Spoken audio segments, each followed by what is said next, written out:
Hi అండి, వంకాయస్ కిచెన్కి స్వాగతం. ఈరోజు మీకు ట్రెడిషనల్ వంట చేసి చూపించబోతున్నానండి. ఈ లోపల మీరు వంకాయస్ కిచెన్ని సబ్స్క్రైబ్ చేయండి, షేర్ చేయండి, లైక్ చేయండి, కామెంట్ చేయండి, అలాగే పక్కనే ఉన్న గంట కొట్టండి. అయితే ట్రెడిషనల్ వంట అన్నాను కదండి, వంకాయ బజ్జీ అనమాట. ఈ వంకాయ బజ్జీ కోసం ఇలాంటి నల్ల వంకాయలు లావుగా ఉన్నాయి తెచ్చుకోవాలండి. వాటిని కడుక్కొని కొద్దిగా నూనె రాసుకొని ఇలాగ స్టవ్ పైన పెట్టుకొని చుట్టూరు మనం తిప్పుతూ కాల్చుకోవాలన్నమాట.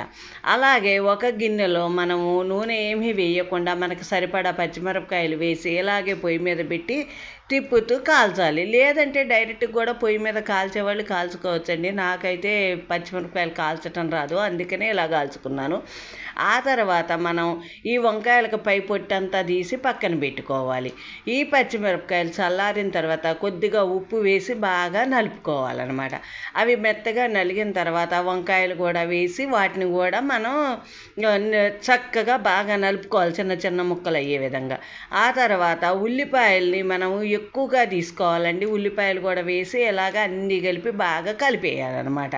కలిపిన తర్వాత చింతపండులో బెల్లం వేసి మనం దాన్ని బాగా పిసుక్కోవాలి. ఎందుకంటే చింతపండు కరగాలి, బెల్లం కూడా మనకి కరగాలన్నమాట చింతపండు నీళ్ళల్లో. ఈ చింతపండు నీళ్ళను కూడా మనం ఈ వంకాయల మిశ్రమంలో వేయాలి. ఇలా వేసిన తర్వాత బెల్లం కొద్దిగా ఎక్కువగానే, అంటే కొద్దిగా తీయగానే ఉంటుంది. తీపి ఇష్టం లేని వాళ్ళు బెల్లాన్ని అవాయిడ్ చేయొచ్చు. ఆ తర్వాత మనం మూకిట్లో కొద్దిగా నూనె వేసుకొని అందులో ఆవాలు, జీలకర్ర, మినప్పప్పు, కరివేపాకు, 1 లేదా 2 ఎండుమిరపకాయలు వేసి తాలింపు పెట్టుకోవాలి. అలాగే పసుపు కూడా వేసి బాగా కలుపుకోవాలన్నమాట. ఈ ఎండాకాలం ఈ వంకాయ పచ్చి పులుసు ఎంతో టేస్టీగా ఉంటుంది, అలాగే కూడా కమ్మగా కూడా ఉంటుంది.